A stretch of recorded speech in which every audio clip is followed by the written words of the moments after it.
पुण्यामध्ये दोन्ही राष्ट्रवादी पक्षांनी एकत्र लढावं अशी अजित पवारांच्या कार्यकर्त्यांची इच्छा असल्याचं राष्ट्रवादीचे शहराध्यक्ष सुनील टिंगरे यांनी वक्तव्य केलेलं आहे। दोन्ही राष्ट्रवादी समविचारी आहेत, त्यामुळे अजित पवारांच्या कार्यकर्त्यांची अशी इच्छा आहे की पुण्यात दोन्ही राष्ट्रवादी पक्षांनी एकत्र लढावं असं टिंगरेंनी म्हटलंय।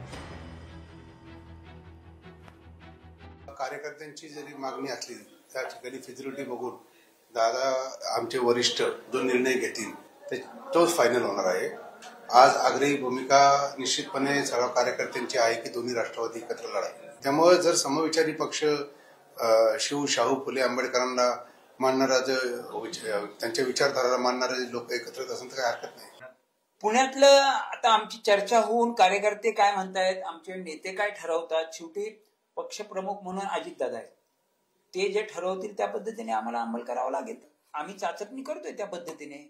त्याच्यामध्ये पण काही लोक म्हणतात की आपण महाविकास आघाडीबरोबरच गेलं पाहिजे, थोडीफार मंडळी म्हणतात आपण महायुतीबरोबर पण गेलं पाहिजे। असे दोन्ही विचाराचे लोक आहेत ना। लोकशाही मराठी ऐका, पहा, जागरूक रहा।